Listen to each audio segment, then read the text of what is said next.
I don't know. Hey, everybody. Guess what? It is Wednesday, which means it is Boss Up and List Day. If you don't know what Boss Up and List Day is, it's the all-listing party that we do in the Boss Facebook group. And the first thing in the morning, I put a post up and people like set their goals, list all day. We hang out, we have fun. And then at 11 a.m. Pacific Standard Time, we get together for the Boss Up and List live show. You guys can take a break or maybe just keep on listing while you're listening to us ramble on. What do you think? Pretty good? I find it distracting. I mean, I think you're distracting. We're distracting. What's I can't distracting? just listen to a YouTube show. Yeah. I should be able to do that, but I can't. I always end up watching. I don't know why. It's not even necessary to watch most of the time. Yeah, that's true. I don't know. Yeah, whenever I am watching any like YouTube videos of like resellers, usually I'm not able to like do too much multitasking. Yeah, I'm still kind of watching it, even if it's something I should just be listening to. Yeah. Yep. What's happening, everybody? Looks like we already have almost 50 people hanging out.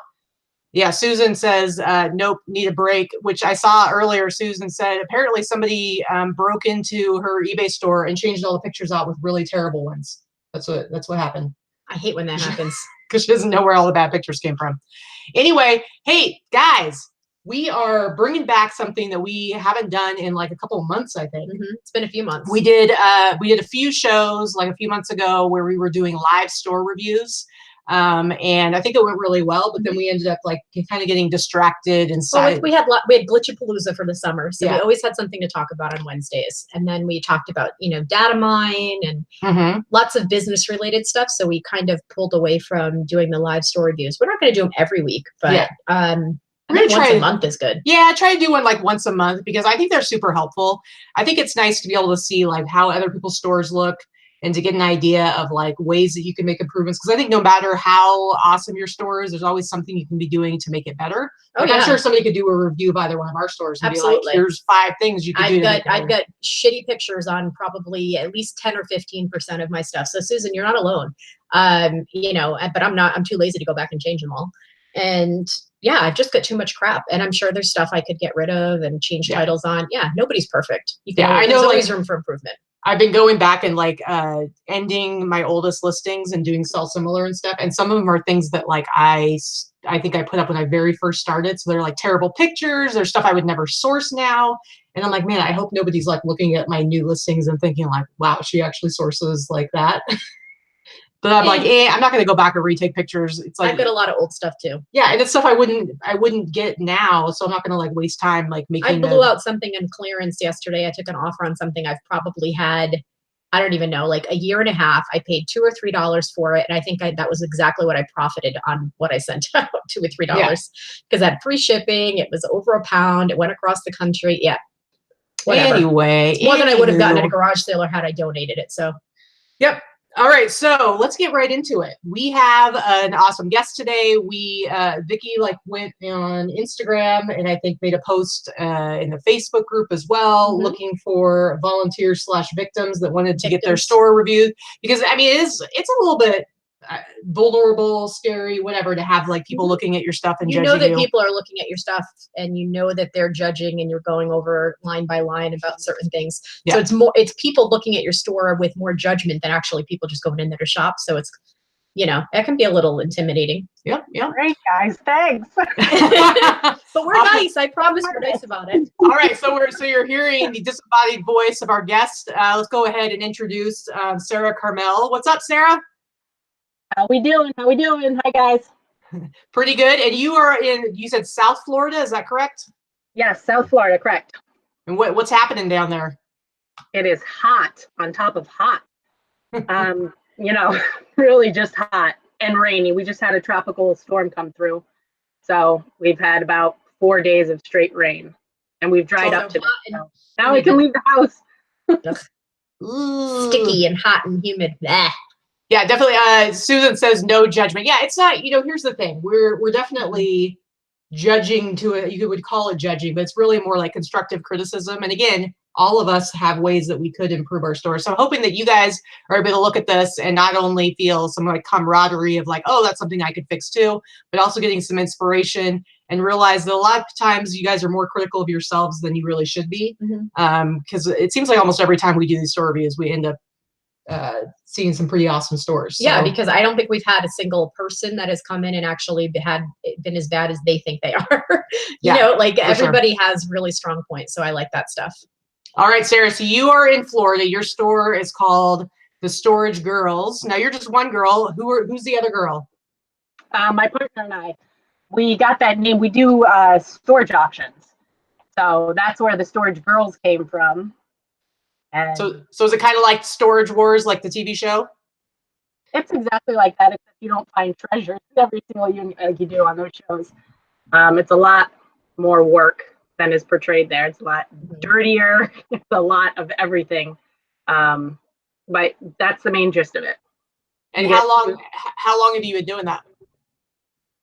6 years, 6 or 7 years now. Wow, full time? Yeah, I'd have another business that runs, but I would say my partner does this full time and I do it semi full time. Yeah. Okay. Yeah, I've never wanted to really do the whole storage. Very time consuming. I've never wanted to do the whole storage things because it's like I'm really particular about what I source and what I list, and I don't want to have to deal with like everything else that comes with like getting a storage locker. Like I know that there's money in it. Yeah, my friend Jay and I mean, Jay does a lot of it, and I've always wanted to go with him a couple of times, and we just split everything. He used to do that with someone else, so I might look into that in the spring. Not doing it all the time, but you know, it's like then you got to figure out like how to get rid of the stuff that's no good, and it's like it's just a lot of work. You got to clean it out. A lot of trash. So if you're gonna get into it, you're not getting help from me. I'm just saying right now. you are not sucking me into this. Yeah, I mean that's exactly what it is. There is a lot of riffraff, and you really can't do storage auctions unless you're willing to go out to the flea markets, out to the swap shops, and unload the regular everyday stuff like Tupperwares and clothing and books and all sorts of little things that people would buy, tiny electronics that isn't a high enough price point to go online to an Amazon or an eBay. And it's a necessary evil. I do not like the flea markets at all, especially down here, just because it's so hot and sweaty. So my partner really takes over and does a lot of that, but that's a 3-day-a-week thing. Otherwise, you'd be overrun with inventory. Yeah, so I'm sure. It's necessary. She's talking me out of it. How often are you going to the auctions? Weekly. And so tell me, like, what's the process? Like, you're there, you're bidding on stuff, and then what happens when you win? So basically what happens is you have all your storage facilities. You have some really, really large chains that I'm sure you guys drive past every single day. And the way it works is once a month on a certain day, which you can pull up and find in your legal advertisements or online at different sites. If you just Google storage auctions in your local area, they'll have all their auctions in 1 week. So like, for instance, let's say Public Storage has all their auctions, the first week of the month. That's what we're doing. And they work in a chain. You start at one location and usually go to 7 locations in a day. Depends on what area you're in, how many facilities you have in that area. And you just go from one to the next, to the next, to the next.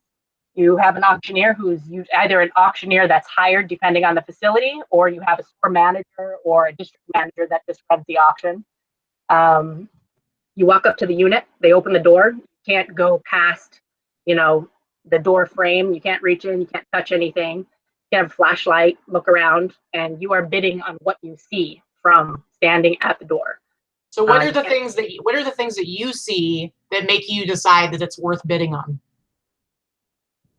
Depends. I like clean units or extremely dirty units. I don't really like the in-between. Clean units, easy to load and go. Doesn't take any having to, dust things up or fix things, polish shoes, things like that. Or I like the really dirty units that have been sitting there for a really long time and have a 1/4 inch of dust on top of them. My partner likes those in-between units. So the combination sounds like trouble.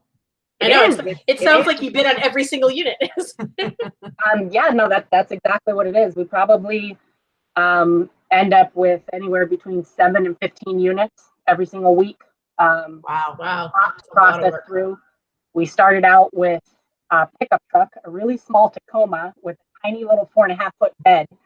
And now we're up to 14 trailers, a bunch of warehouse space, and it just keeps compounding and growing. So it's absolutely full time for her. And I don't want to say it's full time because I haven't, I don't really want to stick both feet. But I mean, I'm doing it for 7 years, so let's just go ahead and call it full time. So then after you get to look, bidding starts.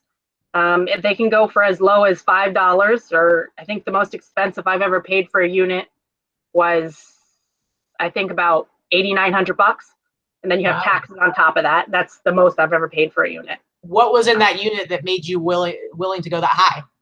It was a double bay unit with a car lift and old Continental on the lift in mint condition, and it was completely packed. I mean, from the floor to the ceiling to the door.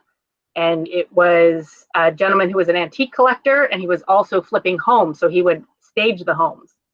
So the entire unit was full of brand new home goods from Home Goods and TJ Maxx and things like that. And all that stuff got returned.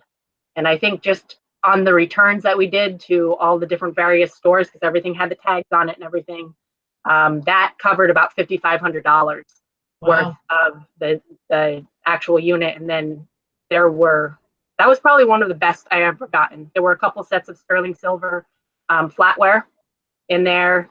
You had the car, you had the lift. It was just awesome porcelain enamel bathtubs in the back. It was just a really cool unit to go through. It wasn't stuff you see every day. So just from what you could see, there was enough there to warrant going to that price. Yes, quantity. That's pretty cool. So once you actually have the unit, what's your how do you decide what you're keeping and how do you sort it? And what's your, I don't know, how do you decide what to keep? Yeah, what's your process? What we usually do is we come in 2 trucks. One truck gets all the trash, stuff that has no value to be sold at the flea markets. And you can really sell anything at a flea market. I've sold dirty socks before at a flea market, especially down here. The largest thing we have down here, since we're so close to Haiti, we have such a large population of Haitians. They bundle all the used clothing, lower end stuff that wouldn't go on eBay, and they ship it over to their country, to their island. So I'm able to sell, Tupperware lids to them without matching Tupperwares. I'm able to sell, dirty socks. I'm able to sell things that you would normally just throw right in the trash. We take it out to the flea market, we give it one chance, and we see if it sells, and most of the time it sells. So what we do is we pull up 2 trucks, or a truck and a trailer. All the trash goes on one, that goes to the dump, which is a pretty gross experience. You weigh your truck in, you go up to the top of the hill, you dump your entire truck by hand, and you come back down, you weigh out, and you're charged per ton.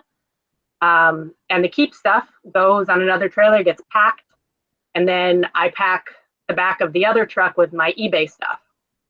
So that's usually how we sort through it.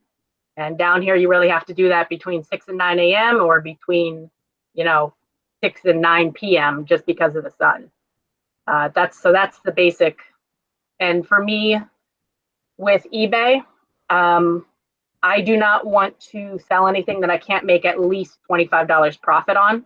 Mm-hmm. And that is simply because I'm one person and I've got so much inventory that I need to be able to get up that it just doesn't make sense for me to do a lower price point, even though I have a lot of things that could sell for a lower price point. I don't have the time. And that's fair. So as far as the eBay store goes, you're the only one that's doing the work on that part of it? I do the pictures, I do the posting, I do everything except for folding clothing, lint rolling, and bagging the clothing. That's what I handle. She handles all the flea market stuff, a lot more of the manual labor stuff. And I really just jump in when she needs my muscle to move refrigerators and washers and dryers and things like that. All right. That sounds fair. It sounds like you're both working an awful lot. So you really have more than one full-time business there. I mean, it sounds like you're working 2.5 at least. No, yeah, for sure. It's a lot of work, but it's fun. It's fun. I love doing the auctions. I love, seeing what's going to be in every single room, which is probably why we buy so much, because I'm freaking nosy and I have to see what the heck is in there. And the only way you're going to do that is if you buy it and go home with it. Mm-hmm. So that's why we end up with so much stuff. Okay, so good area to do the auctions in, just because of a high concentration of storage facilities. Well, you were talking about, before we came on, you were talking about you guys are planning to move to Colorado. When is that happening? Year and a half. And I'm assuming, have you done some research as far as like what's available there as far as sourcing goes? I have a friend who lives out there. They do, remember, you have storage facilities in any area that you go to. So you will always have a storage auction going on. Okay. For example, down here, I may have, 50 or 60 auctions. In Colorado, you may only have 10 or 20 auctions. So I will probably need to mix liquidation pallets in a little bit more once I get out there, but I won't know until we head out there. And I'm going to be going out there end of October for 2 or 3 weeks. We're going to fly out, rent a car, and drive around, really get a feel for where we want to move out there. Okay. Yeah, somebody was asking where in Colorado, so I don't know yet. Looks like you're figuring that out. Yeah, no, I've got a lot of suggestions from friends and everything like that. So if anybody on here wants to make a suggestion, it would be appreciated. I do need somewhere where there is a large flea market. I know it's not going to be year round because you guys have seasons up there, unlike here where we are just one season, hot and hotter. And someplace, that is semi-metro. So I do want to have a little bit of a city. Yeah, for sure. So you said something about liquidation. So you're doing like liquidation pallets. Is that a new thing that you're doing? And like, what do you do with that? That is new. I just started doing that, I would say probably about 4 months ago. So it's very, very new. I usually get the returns or shelf pulls from Amazon. It's been mixed. I've noticed I've gotten a lot more returns, even after products are tested and things like that, which I'm not used to with when I just use the inventory from the storage units. And a lot of the times with the liquidation pallets, you have those items that are at much lower price points. So for example, you have, a pair of arthritis gloves or something like that I'm going to sell for $8.99 plus shipping. But, I have 15 of them. So as long as I have a lower price item and a quantity, then it makes sense to list it. Okay. And the pallets Sounds right. Yeah. are also fun to go through. You have to make sure that you don't keep half the stuff that comes on the pallets because there's some fun stuff on there. It's a lot cleaner. It's less time consuming. And it's a lot easier to post because they all have barcodes on them. So you can more or less hit the barcode, pull up all the information you need. I haven't had much luck with the eBay mobile app as far as when you go to make a listing and you scan it on the listing, it never populates with any information. So I usually have to go into the actual search, scan it, and then do a sell similar from somebody else's posting. That's really the only way I've had any luck with it. But it's a lot less time consuming and it's a lot easier to take pictures of. No cleaning. It's just. Sorry, I didn't mean to interrupt, but do you use stock photos for all that stuff, or are you taking your own pictures? When I first started, I was using stock photos, which I know is faux pas and you're not allowed to do, but I was doing it. On new stuff, there's nothing wrong with it. Well, it kind of depends because they can still, the companies, especially if it's something that's currently being sold by a particular company, they can report you for using their photos. I find that it doesn't seem to be as much of an issue for items that are kind of no longer like available by the manufacturer or something like that. But which I did, that's the issue I had. I had 3 different companies send me an email saying either the product was counterfeit, which I'm 99% sure it wasn't, or I was using their stock photo. So what I did was a combination of selling new other. Haven't had any problems since. As long as you don't mark it new, you just set it as new other. And then in the description, it allows you to put, brand new inbox, never used. Yeah, So that sounds good. Around that. And I've also been taking a lot more of my own pictures because it's so quick and easy. It takes 2 seconds to take a picture. And your pictures look really good. Yeah. I just stepped up my picture game. About 4 years ago, I ordered from Amazon the pipe and drape with the white muslin in the back, the black muslin, and not the umbrella lights, I guess they're called box lights. So I have the 2 box lights, one on each side. They have 12 bulbs in each, and then the one from above, like the boom lighting. And boy, does that make pictures easy. I mean, I don't have to do any editing. I was using just 2 pieces of white poster board, like foam board, and then with 2 desk lamps that I picked up from Costco for I think $10 each, and it worked great. But every single photo, I would need to go into an app called Snapseed and lighten the background on all of them, and that would that yellow. Was it like a yellow tint? Yep, but usually only right around the edges. And the Snapseed feature, I mean, it saved me. That made all of my pictures look like they were stock from the factory. It was awesome, but it's time consuming. So it tripled the time, double or tripled the time that I needed to do on every single posting. So getting that legit photo setup has saved me so much time. It takes up some space in a house that's already really small, but I would absolutely suggest it. Yeah, and I've already been for a long time been like all about getting your photo set up in a way that you can just upload your photos and not do any editing. Now I try not to ever edit. Yeah, and we're at the point where it's like we need to invest in a little bit better of a lighting system because I do think that I think my photos are pretty good. I mean, yours put mine to shame, but I do wish I had like a whiter background.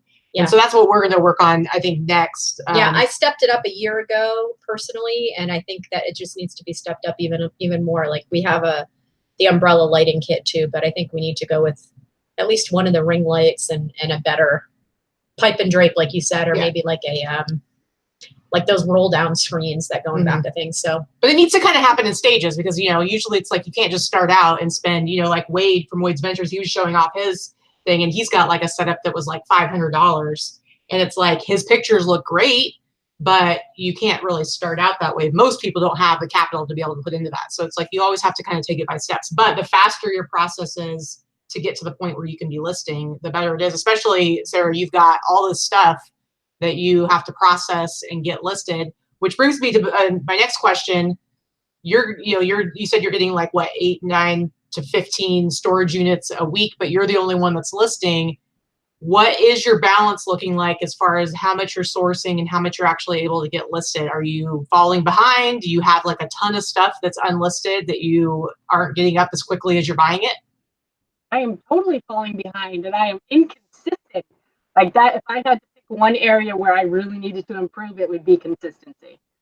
One area that I am consistent with, I only started doing about 8 months ago, is making sure that I get 10 postings up every single day, no matter what. And it has increased my sales exponentially.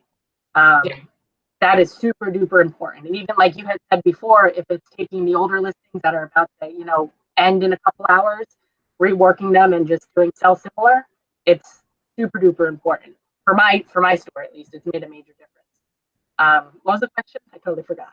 Well, no, I'm just trying to get an idea. Right. Yeah. Yes, I do have a lot going on here, and we just had a daughter, so she's gonna turn 9 months. So that is a whole new ball game. And you have a baby? Congrats! Makes me feel like I should have taken way more advantage of all the time I had before I got to this point in my life. I have a storage warehouse that's about 35 feet deep and about 25 or 30 feet across, with warehouse ceiling that is packed full of items that need to get posted. You're giving me anxiety. So when I say I really need to hire somebody, I really need to hire somebody. So what's keeping you from hiring somebody? Because obviously, I mean, if you're purchasing that many storage units, you have the capital to move around, or you could hire somebody. So what's the barrier there? Right now, this second, it's my daughter. One thing I love about online sales so much is that it affords me the ability to stay at home and spend all my time with her. And that has been priceless for me because she's grown so much. It's crazy how much they change from day to day. And just being able to stay home and not having to, hire a babysitter or anything like that, although that is definitely the next step. That's what's kept me. That's what, has kept me in the house. And I keep saying by the time she's 1 year old, which is only 3 months away, I'm going to get warehouse space where I can go and hire somebody to actually do the work. I've tried to run some, postings on Facebook local groups, mommy groups and things like that. If there's anybody that wants to work from home, I was going to do $2.50 per listing. I would give them a Tupperware bin full of items, whether it's small hard goods or clothing. They would take the pictures, they would draft the posting. But that's a little difficult because I don't have any software that would allow them to make the drafts without giving them access to my Facebook or to my eBay account, which makes me nervous. Just because it's in really good standing now, and I don't want to screw that up because I know that's really hard to come back from. So I wish that would have worked out, but it just didn't. So I think it's best for me to have a warehouse space, mixed space, where you have storage space, and then you also have office space with AC, which is the difficult part down here, because once you add AC, it gets super duper expensive. But that would probably end up being another $1,500 to $2,000 a month, which is a big chunk of change. It's doable, but it's a big chunk of change that I'm just not ready right now to put out until I kind of want to do a sample run, a dry run, and see how it is to have somebody else working. Yeah, it's hard. It's hard. I've heard some really bad stories, and it makes me a little bit nervous. But if I want to grow this business, that's what has to happen. Well, and when we were at eBay Open, one of the things that they talked about is starting in the first quarter, so after the first of the year, they're actually going to be adding a back office. Yeah. I don't know like how it's going to actually work, but they are aware that people are demanding it. I mean, there's so many people who are selling on eBay who want to hire somebody, or they do hire people and they just have to trust them to be in their account all the way. And so they're working on that. And then there are other solutions like InkFrog and stuff like that. InkFrog is a good solution. Might be. I wouldn't want to have to take on a whole nother. I personally would rather wait till there's like a, that other solution, because I wouldn't want to have to do a whole nother third-party software, but that's just me. Well, InkFrog is good just for having somebody to be able to go in and do drafts, and they have no access to your eBay store. So that's something to do. I'm very fortunate in that, the person that works for me, Dana, is also my friend. She could destroy me. I mean, she has access to every single thing I have and all of my passwords, with the exception of PayPal. And that kind of stuff happens all the time. You can have somebody, you hear about people who it's like a friend that they've known for years that they trust, and they screw them over. Not just eBay. I'm just saying, like in life in general, it happens. Yeah, I'm very fortunate that I trust her with everything. But she, not everybody's going to have that relationship with someone that works for them. Have you guys used InkFrog before? I have not used InkFrog, but I used to use a third-party software called Seller Sourcebook. And it was similar. It's the same type of thing. You can go in and you had limited access, and you can create drafts and things like that.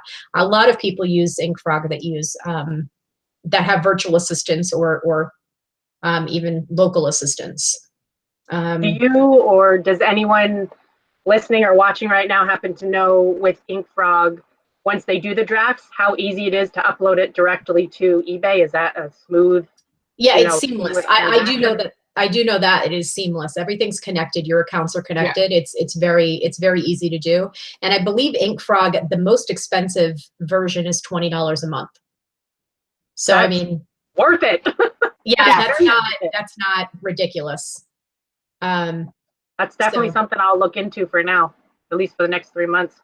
And I know there's a lot of people that advertise on Instagram that they'll do postings, but then you still have to take all the pictures and upload them, send them over, and by that point you might as well just do the whole posting yourself. That's kind of how I feel about using a virtual assistant. I agree with you there.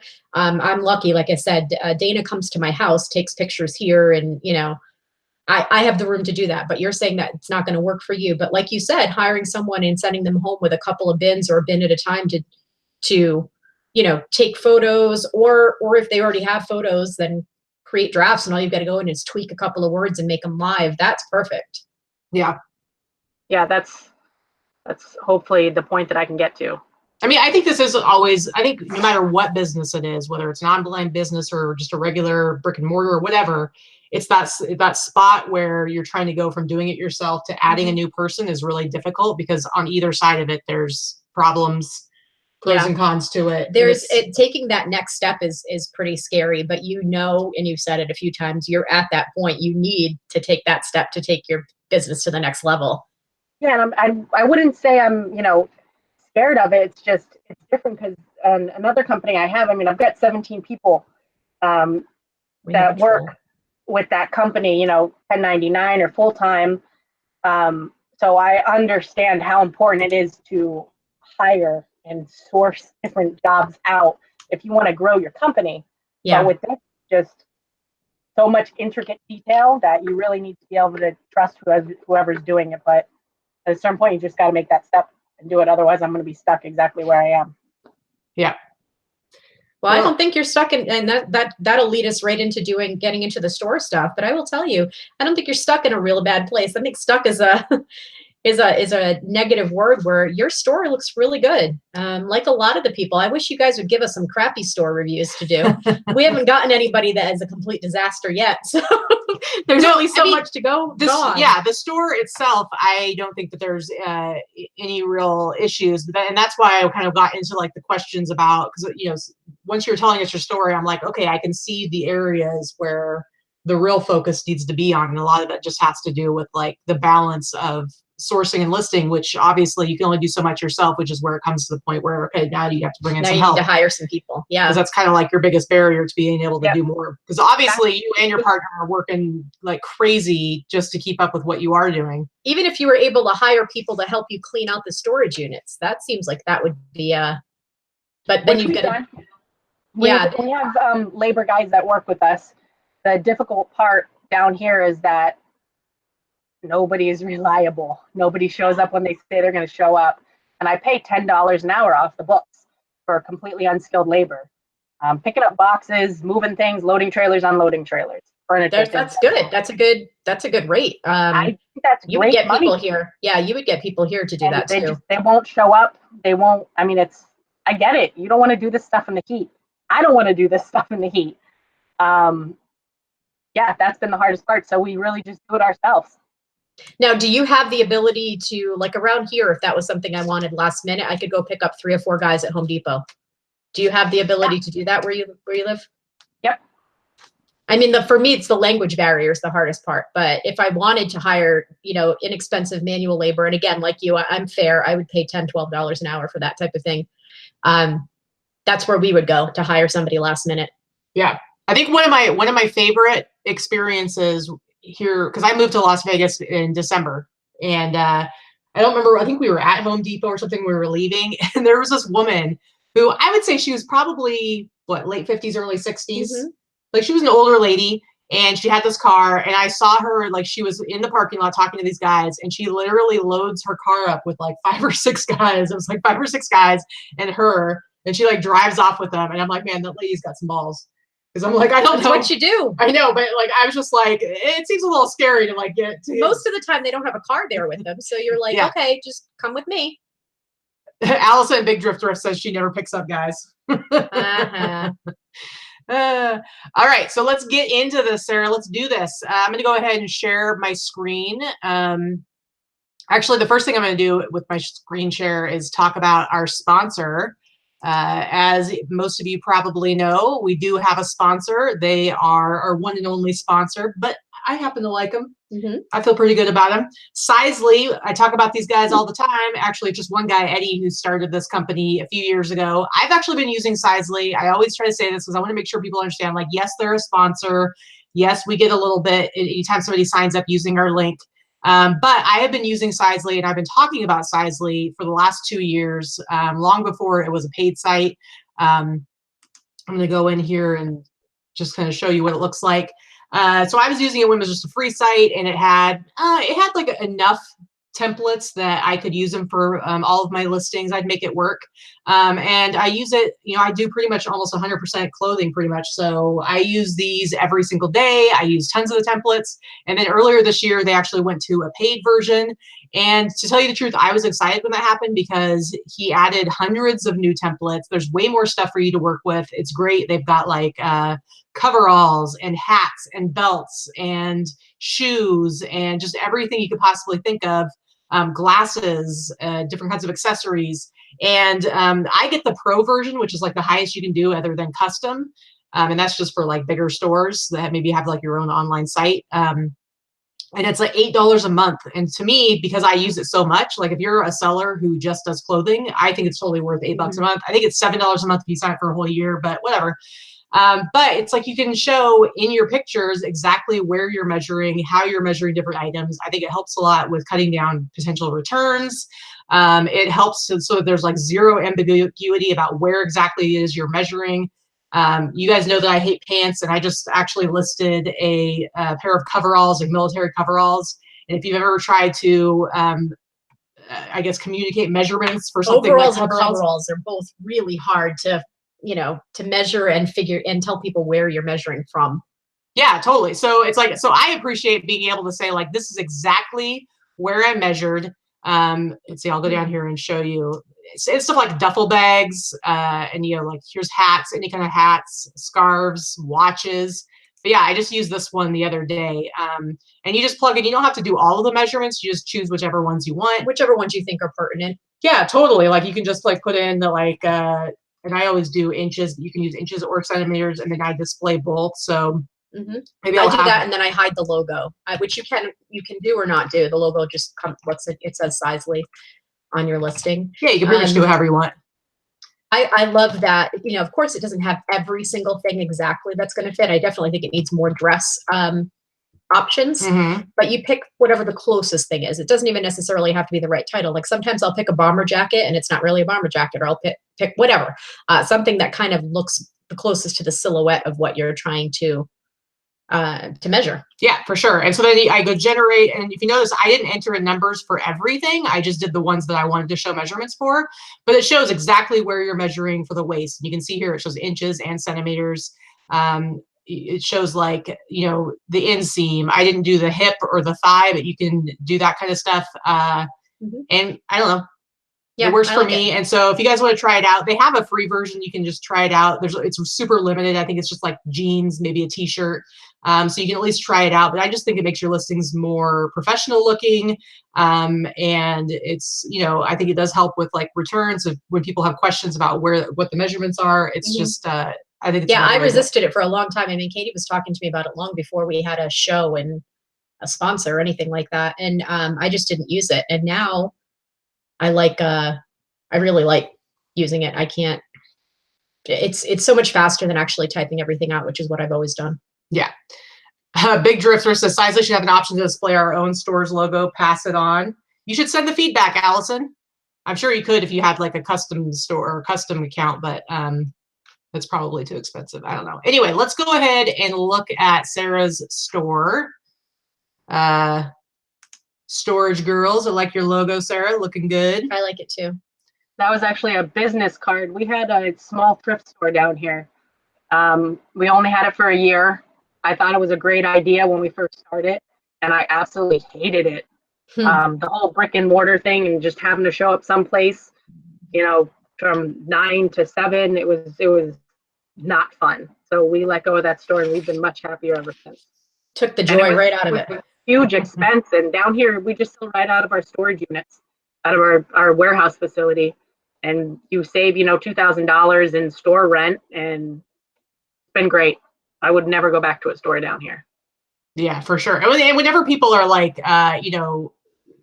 complaining about issues like something getting lost in the mail or something getting damaged and stuff like that, I'm like, can you imagine like your overhead and like your losses and shrink when you have like an actual brick and mortar, like physical location where people are coming in, and like just the overhead cost that comes into that. It's just crazy.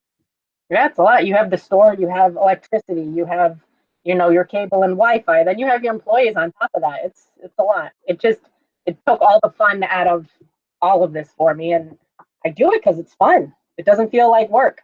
And that felt like work. There's a reason why we're willing to work 70, 80 hours a week. It's because you have to like it. Yeah.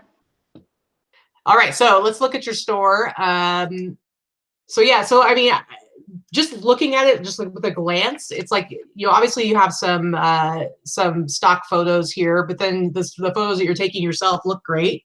I'm assuming some of these are probably old photos, the ones where you can see like the background and stuff like that. Yeah. I mean, some of the items on here are like 3 years old. Yeah. There's a lot of stuff that I should probably, I think I put 90% of everything on best offer. But some of this older stuff I should really just pull down. It's not selling, and I don't really think it's going to sell. I operate under the theory that everything sells eventually, but you're right. I mean, I probably have about 100 items that I've had for 2 years and just need to get rid of I them. agree with you on that. All right, I do. so looking at this, I can see you. So you have 1,470 live items, and Which is a good number. Which is a good number. And when I like to do my little mathing, and I look at your sold listings, and this is for now I don't know how many like replenishables you have. So this is just what shows up here is I 500. don't have any replenishables. Okay, so this should be a pretty accurate number of how many items you've sold in the last 90 days. And if I take that number and do all the math and stuff, your sell-through rate is about 12%, which is actually pretty good. It is. I'm usually around 8%, 8 or 9%. Yeah. Although we were just talking about this morning, Vikki and I, that like, you know, sell-through rate, you can say a number, but a number by itself doesn't really mean a whole lot because it really depends on what your return on investment is. Because like I could be buying iPhones at wholesale amounts, selling them for the exact same amount I bought them for and have 100% sell-through, but I'm not making any money. So it's like, sorry, I didn't mean to interrupt. No, go ahead. And that is one thing I will say for the storage options. A lot of the times we're picking up these rooms for, you know, between $5 and $100. So the profit on these items is close to 100%. We just recently, about maybe 8 months ago, started stopping at Goodwills and Salvation Armies and Habitat for Humanity. And we do a lot of road trips. So wherever we go, I'll just pop up my Google map and type in thrift store and see what pops up, and we'll just go check it out for the fun of it. So we just started introducing those things, which you're paying a lot more money for. So for example, you'll pay $12.99 for a pair of shoes, whereas in storage units, you may get 70 pairs of shoes for $25 for the entire unit. So I will say that for storage units, you definitely make a larger profit, and you're not paying as much tax on them. So if anybody is out there that is thinking about doing storage auctions, I mean, you are welcome to contact me. I'll give you any information that I possibly have. The learning curve on it is a little difficult.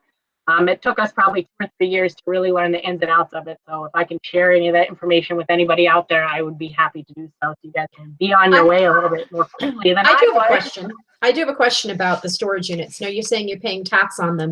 Don't you have a tax exempt because of your business license? Nope, I don't. When we had the thrift store, I had the tax exempt certificate, but now we don't. All right, so Emily was asking me to say the ratio again, so I'll explain. So 516 items sold in the last 90 days. If you divide that by 3 to get an average per month sold, and then divide that number by total currently active, which is 1470. That doesn't take into account how many you list every month, so it's right. It's approximate. Yeah, so it's like if your active items is relatively close to what you usually have in your store, then it's a somewhat accurate number. It's about 12% sell-through rate. Now, the whole idea is that if you have a ridiculously good ROI, which it sounds like Sara does because she's barely paying anything for this stuff once you divide it up among all the items, then a lower sell-through rate is good, is just, you know, is fine.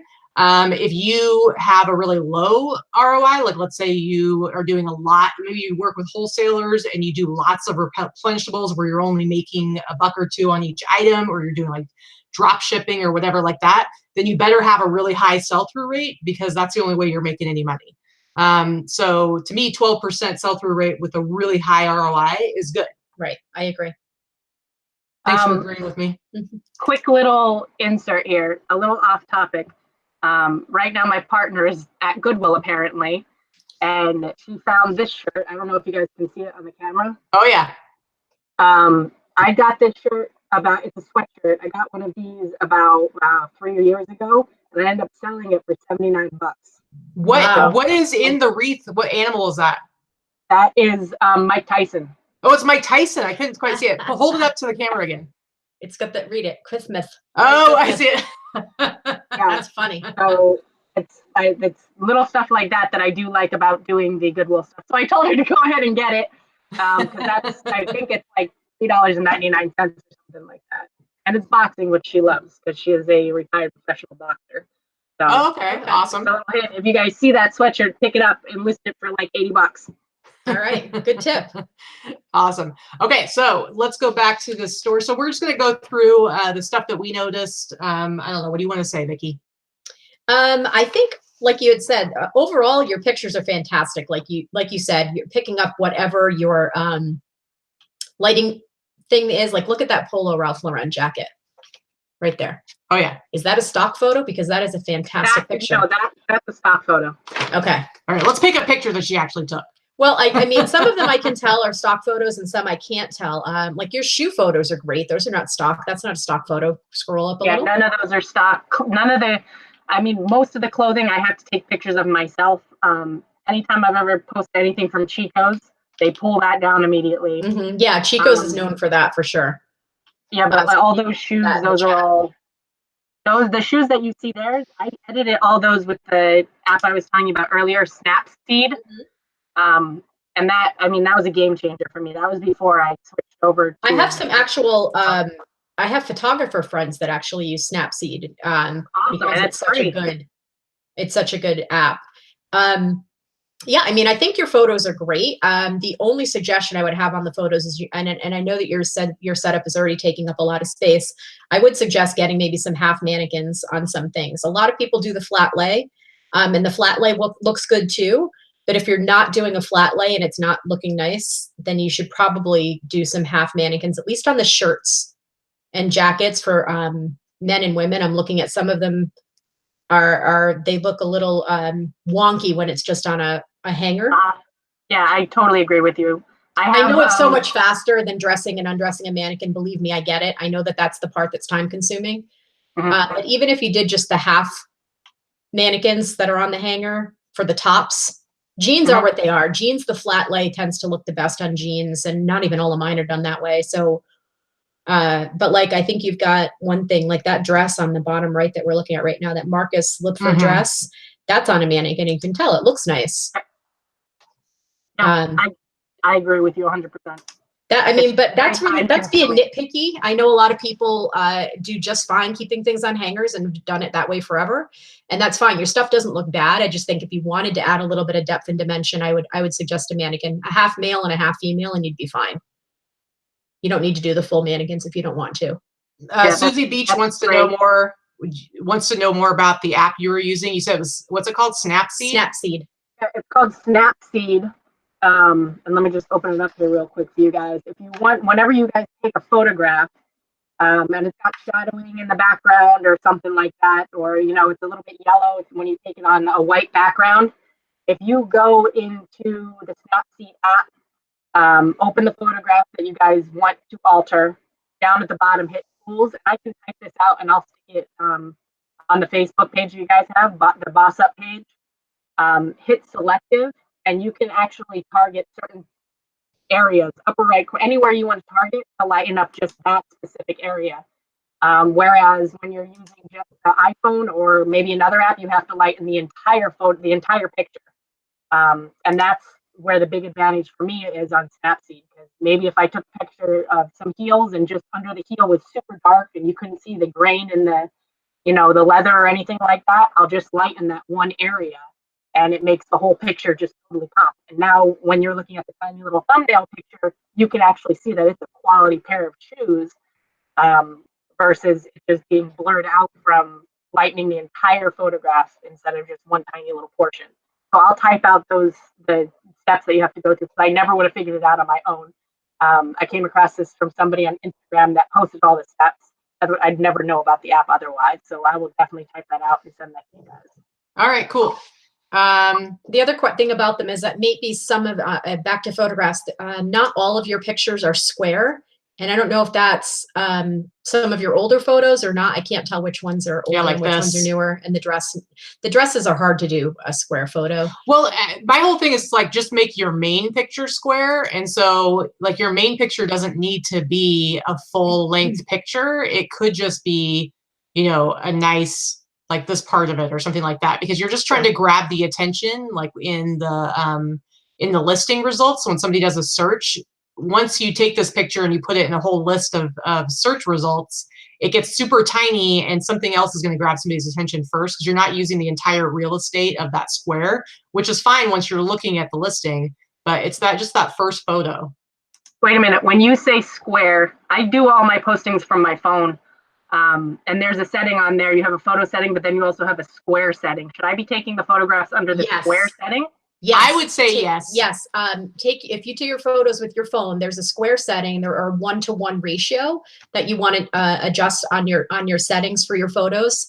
Absolutely. If you take them in a square, then they're going to look much better for your yeah, because see all the white on the sides here. It's just, to me, it's the most important just for your main photo, but you might as well just do all your pictures that way, because basically, like I said, when you have a whole page full of search results, you know, your picture is going to look very small compared to somebody else's picture that takes up that whole box.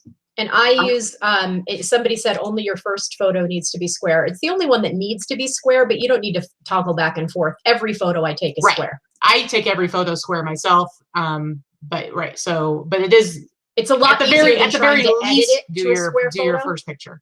Yeah, it's a lot easier than trying to edit it for a square photo. Some of the photos you can't tell because your background is so white and whited out. It's not a big deal. So it's not noticeable that it's not a square photo.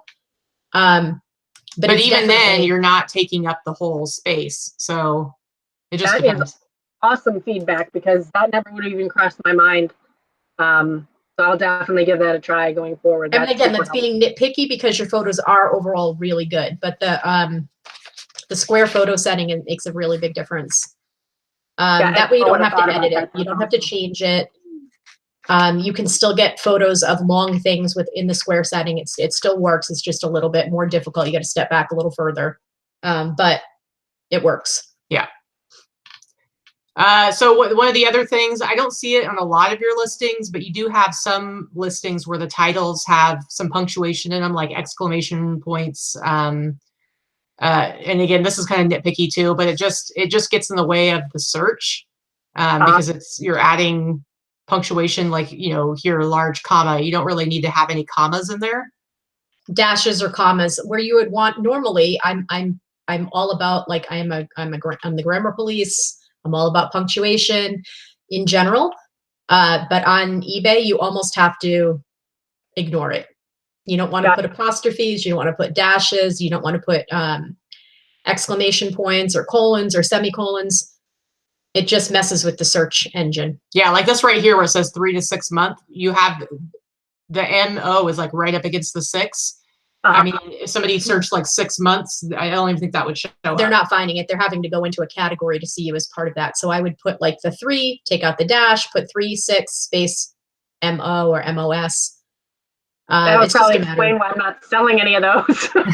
Well, and certain things too, like even this total support, arch support insoles right there, men 6 to 7, women 7 to 8. You're probably not pulling it up in the search because you've got the dashes in there. Yeah. Okay, so just put 6 space 7. Mm-hmm. Yeah. Okay. All right, so let's get into policies. And this is where I think we probably have like the most feedback, and it's mostly around shipping. Now you do your own international shipping, I think, right? On pretty much all of, so when I first started with my eBay account, I did a lot of free, shipping, and I wasn't putting in the actual weight of the items. I figured, I'll just do it when it's time to ship it. And, if I lose a little bit of money on it, I will. I didn't really know much of anything about shipping. I still really don't. And then I started putting the actual weight of the item and charging for shipping. So now my store is a bit of like probably 75% accurate weights, and the other 25% don't have weights in them at all. I would like to switch the entire store over to, ship by weight, calculated cost, I guess they call it. Mm-hmm. But I haven't been able to do that yet because I've got so many postings that I would need to go through and put accurate weights in there. And honestly, I'm too lazy to do it. So that's why, but I would say probably closer to 80-90% is all done by weight. I do use the global shipping program, but I also have the second option to do international shipping directly through the USPS using Priority Mail International. Okay. That's fair enough. And why are you doing it only through priority? So the tracking. International? Yeah, for tracking. And what do you mean? What other options? You can do first class, not first class international. I don't. Do they allow you to track it first class? Yeah, Do they almost allow you every to country. Yeah. Yes. And it's a lot cheaper. Okay, so totally here to answer that question, they allow you to insure it. They do. But in order to insure first class international, you're going to have to buy your postage not through eBay. So you can do it, but you're going to have to buy it through something like Fit Shipper or Pirate Ship or. Well, Pirate Ship now has a program for shipping international stuff first class. You have to be invited into it, though. I don't know. I'm going to ask if anybody can do it, but we've found it's cheaper than even eBay's international rates. But let's get into what you're saying about calculated shipping domestically, because we are here. This is probably going to be our biggest piece of feedback for you. And it's going to be, first of all, it's we really think that you should be doing free shipping at the very least for anything that's under a pound, if not also for stuff that can go padded flat rate. Because I think that a lot of your shipping costs are too high, and partially that's because you're doing calculated. And to be honest, I would advise not doing calculated at all for any domestic shipping, especially since you're in South Florida. California is a huge market. I mean, it's a huge. What is it? The most populated state in the US? Yes, one of. Okay, so everybody, Texas and California. Anybody from California who's shopping your store is being way overcharged for shipping. Like it won't even cost you anywhere near what it shows that they're looking at. So for me, for example, if we're looking at a pair of shoes for calculated shipping, we would get almost the same calculated price as somebody in California. So being here in Las Vegas.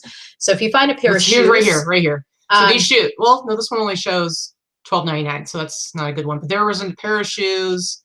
And it was coming up like $23 shipping, which is really, really expensive. But I know it's because it's calculated, but there's no way that that's how much it actually costs to ship them. Yeah, right here, $25.25. Now I get that it's a size 15 pair of shoes. These are huge. But there's other ways to ship this. I think these probably, I don't know if you know anything about, what's that? Does that say expedited shipping next to the $25.25? It's priority. Expedited is considered priority. So it's priority shipping to us is showing $25. Because you're using calculated. So it's only going by weight and priority. When there's flat rates you could be using, there's cubic priority that you could be using, which would all cut down that cost. It would be super, super awesome if maybe you guys could do a little tutorial on the shipping sites that you use, Fit Shipper or Pirate Ship, whatever it was. Because I would like actually. You did? Is it on the YouTube channel somewhere? Yeah, I do have a video for the cubic, and I'll put a link in that today. I'll put something up in the boss group. But yeah, showing how to do cubic, and I do it through Fit Shipper. Pirate Ship does it as well, and I use it specifically for shoes. Pretty much all my shoes go cubic, and that cuts way down on the cost. So, but I still get like charging for shipping heavier things like shoes. But if you did it as a flat amount, like let's say $12.99, for something like this, and then anything that you ship near you is going to be a lot cheaper than that. Maybe it'll cost a little bit more shipping it across the country, but probably not much. It shouldn't cost $25.25. You should probably be able to fit most of those shoes into a medium flat rate box, sometimes a little bit, even a large flat rate. So even if you sacrificed and you paid $4 shipping to put something in a large flat rate and you paid $4 more than what the customer was charged, it's still better than maybe losing a sale because someone's looking at it and going, it's not going to cost you $25 to ship those to me. Yeah. And then we've got like stuff like this, this shirt right here. I'm pretty positive this shirt weighs less than a pound. Yes. And so it's saying $6.70 for standard shipping. First class, even if you were charging shipping, it shouldn't be more than like $4. That one posted first class 15 ounces. Yeah, and so $6.70 is a lot, and then on top of that, there are a lot of people who will hit the checkbox when they go right here, and they're going to be like, okay, I want to see.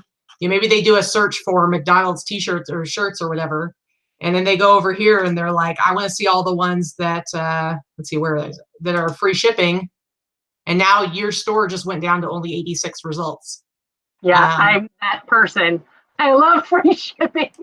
See, so what are you doing? Come on. Shipping is, when I first started out, I did the free shipping, and I just got screwed over so many times on it because I didn't know what the heck I was doing. So I was like, no, I'm just gonna charge shipping for everything. But I absolutely get what you're saying in regards to the free shipping. Even if I need to bump up my price a small amount. I think you need to, I mean, even if it's just to take, you can bulk edit things. So even if you went, well, I mean, and I know you have a big store because I understand that it takes time to change these things. Maybe do it going forward, maybe do it by category, go in and look at a category every day and take and put those things that you have. First of all, if you have free shipping on your 1 pound or your under a pound or your stuff that's going to fit into a padded flat rate mailer, your stuff is going to go up higher in search. Like even like this Betty Boop shirt, you have multiple quantities of that. Your shipping shows $3.75. That's not bad. But because it's an inexpensive type of item to begin with, if you had, and you also have best offer on a lot of things, which is great. But if you have best offer, then that means that you're willing to take a little bit less. So if you're willing to take a little bit less, you may as well build the shipping into your price and be up higher in your search results for more common stuff. Because you'll be showing up higher in the search results, but also, like we're saying, anybody who checks that box, they're not going to see your listings at all. And so all you're doing is making it harder for people to find your stuff. And over time, like even if you didn't adjust your pricing, because a lot of your stuff is higher price stuff anyway, so you're going to find that you'll sell so much more that it'll cover that additional cost. But you can just go ahead and add a few bucks here and there into the pricing and make it free shipping. At least on the stuff, like I said, that you can fit into, you know, padded mailers, or it's less than a pound, or it's something that's going to fit into a smaller flat rate box or even a medium flat rate box. It just makes more sense to put it that way so that you have more eyes on it. You have a better chance of selling it, especially when it's the more common stuff. You know, when you've got some really great stuff that's not super common. So that kind of stuff, as far as having calculated shipping, go for it. I don't, you know, if you're the only game in town, who cares? I still will argue that I'd rather have more people see it than not. Right, but you also don't sell heavy stuff. Yeah, if it's heavy, I get it. I totally get it. Or super collectible, and that can be really pricey, and I get that. But some of the stuff that you have, you know, free shipping, or, you know, I don't suggest putting free shipping on your Noritake plate. Yeah, you're not going to put this. That's absolutely not. You're not going to do free shipping on that. I think for all the clothing, I should definitely do that. Yeah, absolutely. Yeah, the clothing and the smaller items, because you do have some smaller items that you have in quantity that I'm sure you got from one of your pallets or something like that, or even the shoes. You know what? Raise your shoe prices by $15 and put free shipping on all the shoes. Nothing's going to cost you more than $15 to ship. Like these, if you do cubic priority using either Fit Shipper or Pirate Ship, you're not going to pay more than $8.50 to ship these anywhere in the country. So you can cut down costs like right there. Do you go over the cubic stuff in the video that you were talking about? Yes. Specifically about cubic, and I talk specifically about shoes. So that'll help you a lot. All right, I'm going to take this off of the screen share. All right, we're back. What's up, guys? I mean, I think overall you have fantastic items, but I think some of your items are common enough, and we all do sell common items too, like your Chanel stuff and your high-end clothes and shoes. I'm drooling. I don't ever find anything like that, so yay. But some of the stuff that's a little bit more common that, you know, you're in the same line as everyone else, as far as, you know, the Tony Lama cowboy boots, which are great and they're vintage and they're probably going to sell close to that price.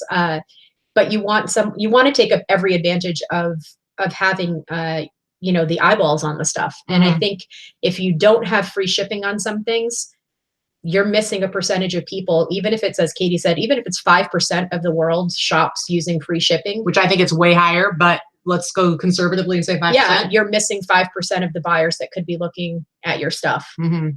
Yeah, for sure. I think if you do it and you make some of those changes, you're going to see an increase in sell-through rate. Yeah.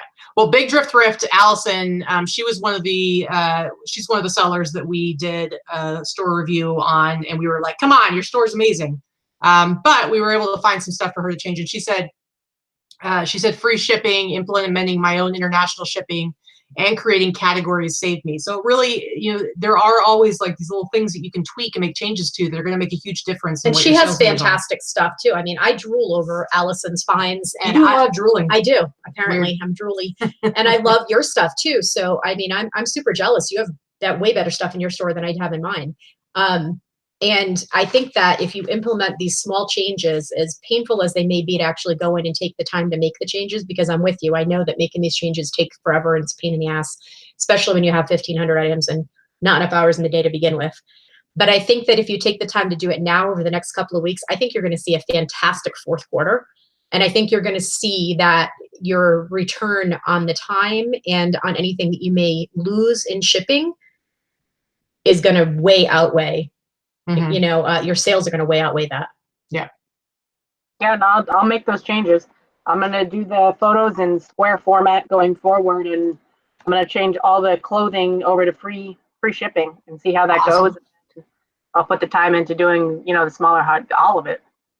Very, very cool. Yeah, I think it'll make a big difference. I mean, Allison has said that it made a difference to her. I know that there are other people that we have asked to do that too, and they've seen an increase in sales. So it's not that we're preaching free shipping because we're all, eBay, blah, blah, rah, rah, wants free shipping. We don't get anything out of saying that, but it actually has worked. It's worked for me. It's worked for Katie.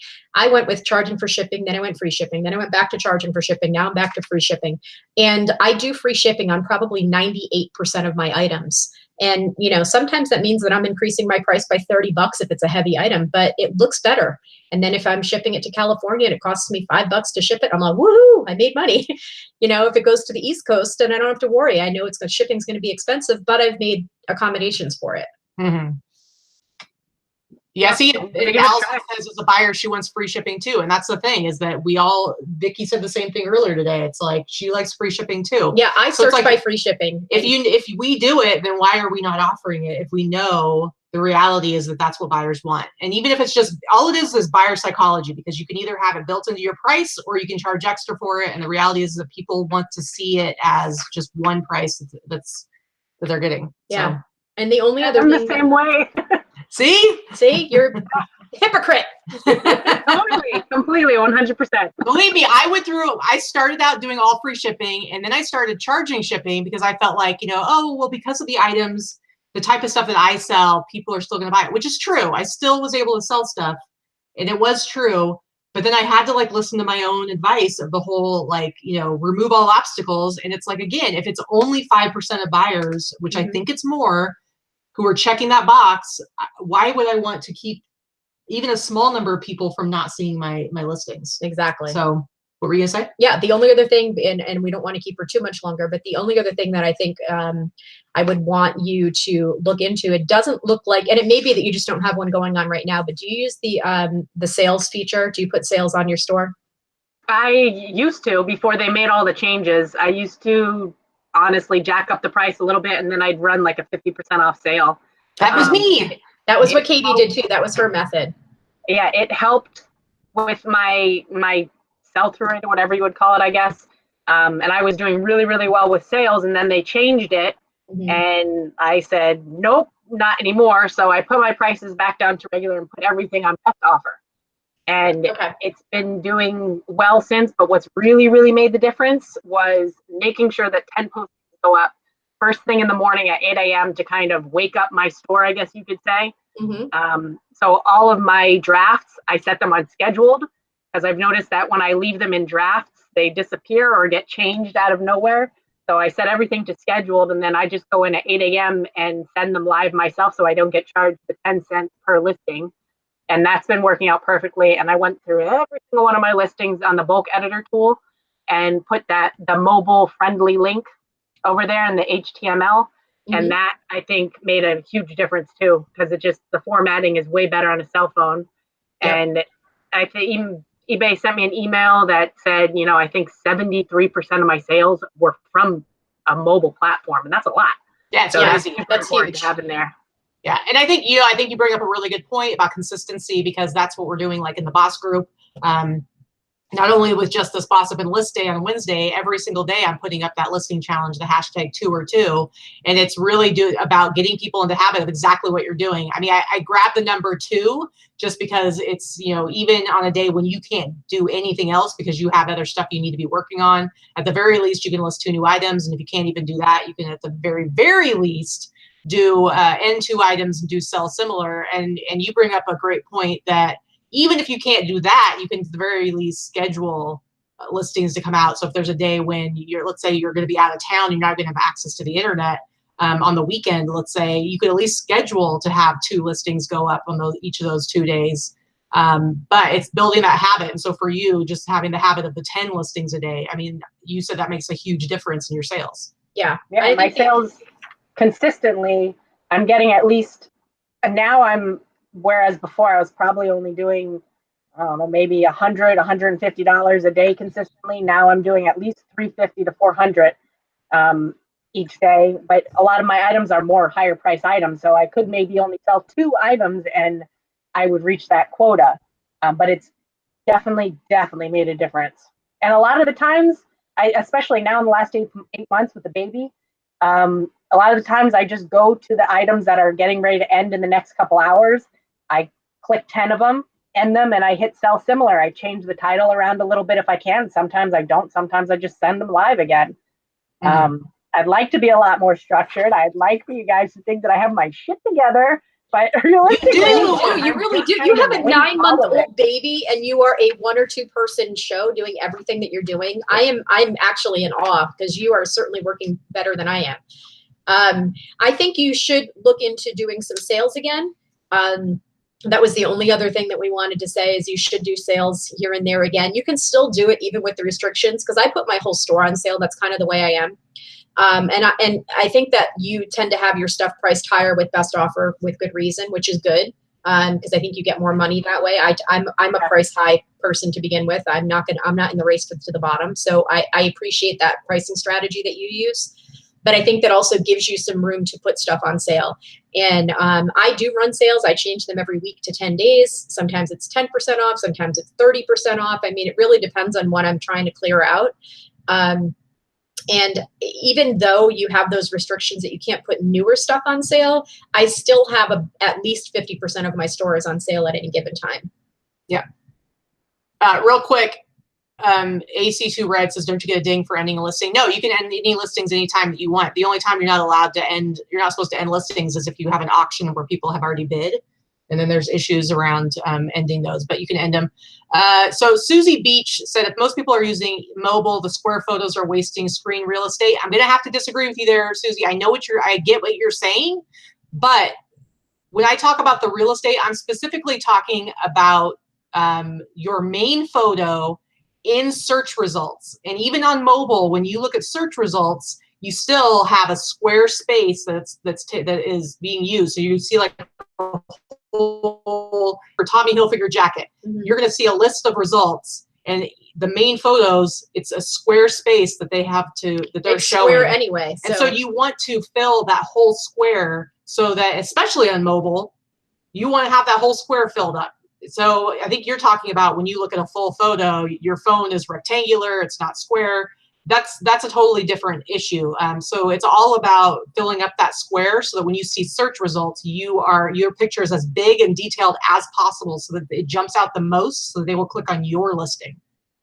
Yeah, you can photograph the item on the diagonal to fill the space also. That's absolutely true. I definitely do that with jeans to get, because that one-on-one straight up and down photo of the back of a pair of jeans kind of gets lost in the shuffle. And if you do a square photo of the butt and you put it on an angle, that tends to catch your eye a little bit more when you're looking at some stuff. So I agree with you. Yes, Susie, the thumbnail photos. That's what I'm talking about exactly. Because it's really just about getting them to your listing. Once they get to your listing, hopefully they're taking advantage of being able to zoom in. And I use square for every photo because there's no reason to go back and forth, and it's not going to make a difference. But I definitely think the square ratio on your phone or a camera. There are only a few cameras that actually offer the 1-to-1 square ratio. There's not a ton of cameras that do that. but your phones, all phones do. Yeah. Okay. So we're pretty much at the end of our show. So we like to end these with giving actionable tips. I mean, obviously we've already kind of talked about them, but this is where we kind of boil it down to here are the steps that Sarah, you should be taking moving forward. And so you've already said that you're going to do these. So free shipping. So switching over to free shipping on your clothing. So hopefully anything that's like can go first class.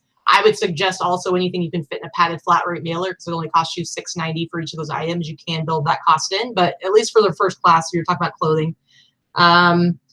Also, I would suggest looking into, for the items that you are going to be charging shipping on, stopping doing calculated shipping, especially because with heavier items, I mean, it's going to make a big difference. Just on some stuff, like the stuff that you know you can fit into a flat rate or you can do cubic on, like mostly the shoes. I was saying the shoes seem to have, I mean, you may only be 2 to 3 pounds on a pair of shoes, but coming from Florida to us, like we said, it's $25. I look at that and go, it's not costing you 25 bucks even, you know, and I think that would probably turn off a buyer too. Yeah. And then I'd say the other really big thing that you are already like planning on working on, but is bringing into balance the, incoming to the outgoing. So that means the stuff that you're sourcing to getting it listed. And so if that means hiring somebody, then, you know, you want to be doing that at some point in the future because, you know, like I don't particularly want to hire somebody. At some point I will, but for me, I'm listing everything that I'm purchasing within a week or two. And so, you know, if I wanted to grow and bring in more revenue, I'd source more and I'd hire somebody. So we'll see if I do that sometime in the future. But for you, you're sourcing more than you're able to list. So figuring that out. Oh, I do have a question for you though, Sarah. So since you have more stuff than you're getting listed, how do you approach like what you list first? Are you doing stuff that's the more high-end, more expensive stuff? Are you doing it first? I kind of teeter-totter back and forth with that. Sometimes I end up posting the cheaper stuff that's just taking up more space. And then sometimes I go in the warehouse and try to grab a bin that has higher priced items in it. I don't really have a set way of doing it. I would probably be doing a lot better if I did.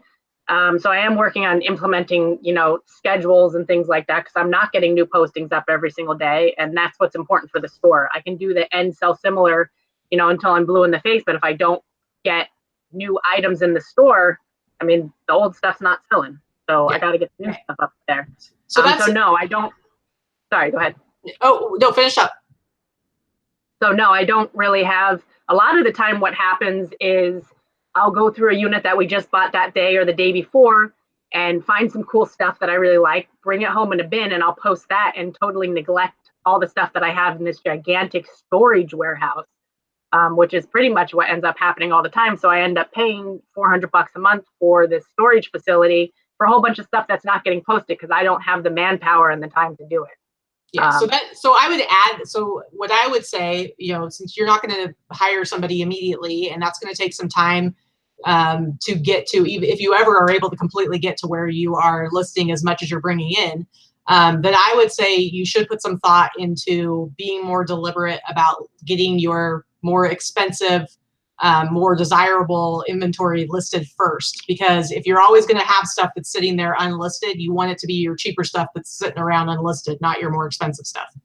Agreed, completely. Especially now heading into fourth quarter, you want to definitely try to take some time, go in there, maybe cull through some of your unlisted stuff and pull out the really great high ROI, good price type of things that people are going to buy for gifts. A lot of people think that if you sell used or collectible items that you don't sell as well during fourth quarter. And I'm telling you, that's absolutely not true. 99% of my items are used, and I almost double my sales in fourth quarter. So used stuff still sells in fourth quarter. Mm-hmm. Okay, gotcha. All right. So what does that make the three things? So one is shipping costs or shipping prices. Mm-hmm. Watch the cubic shipping video. Yeah. So figuring out your shipping prices. Save yourself some money that way right away. Yeah. Number two is getting your higher valued stuff listed first. And then number three, which is a much more long-term thing you got to figure out. And that's bringing into balance your listing to your sourcing. So I think that's it. Yeah. I have it written down. I'm going to do it. And I want to do a check back. I think what we want to do toward the end of the year is do a show with all of the people we've done store reviews on. And I would like you, if you could keep track of your sales between implementing these changes. And then when we do that story, like a show with everybody again, I want to see what type of increases and what type of changes you've made and what type of increases you've seen in sales or profits. Mm. Yeah, cool. We can do that. The pressure's on. I like it. I want to see, I mean, I don't want people to just think we're just talking out our asses here. I want somebody to be like, okay, like I made these changes and this is what I saw as a result. I would really like to see some actual changes, because I want, you know, the whole point of doing this is because we want people to be more successful. We want everybody to be successful. I mean, and there's certainly things that I can change or things that Katie can change. We're not perfect in what we do by any stretch of the imagination, but I think by giving people some, like Katie calls it, actionable tips and to make some changes, we want to see your sales increase. I'm not just telling you to do stuff just because I, you know, think it sounds like a good idea. I don't know. I want to see you be more successful. I want to see you make more money. Yeah, oh, for sure. I like it. I want the same for everybody else too. And I will, everything that I said, I'll put together the Snapseed stuff and I think a couple other things. I'm going to put them in the comments of the Facebook page that you did the posting for this link for the video. So Perfect. if anybody wants to go in there, they can use Snapseed, and I'll try and put the link for my photo setup because it really wasn't that expensive. You don't need a pipe and drape with a muslin curtain behind it. You can get the roll of poster board or photo board paper, whatever you call it, and hang it on the wall and just pull a sheet down as a pencil. Yeah, for sure. And well, hey, let's just link all this stuff to the thread that's already up right now for the Boss Up and List stuff today. So everybody, if you're in the Facebook group, that's where you need to go look. If you're not in the Facebook group, the link to the Boss Facebook group is down below. So join the group because we do fun stuff there. And everybody out there, like, you should be setting your own goals, especially when it comes to fourth quarter. I know we've been listing like crazy. And of course, today is all about listing. So you should all be getting stuff done. I had to go try to get 20 done. Yeah, but I also need to go get a manicure. There you go. Because we're leaving on Monday for a week. I got to do a manicure. I got to fix these roots. Look at these roots. Did you just say these roots? Roots. Gotta fix these roots? Yep. Yeah, do my All hair, right. get my hair did. Sarah, thanks so much for coming on. And I'm actually gonna, I have a link to your store down there, but I'm gonna link to your Instagram so that they'll probably be like, what the best way people could get a hold of you if they have questions for you or they just want to see what you're up to. Yeah, cool. All right, I will do that. But thanks for coming, Sarah, and thanks for letting us do this with your store. Thank you. Thanks for being vulnerable. For having me. I appreciate it. Yeah, of course. And thank you, everybody, for coming and hanging out. Please subscribe to the channel if you aren't already. Give a thumbs up to this video if you could, if you enjoyed it. We really appreciate it. Get back out there and get some stuff listed. Boss up. Yeah, sure. Boss up. List.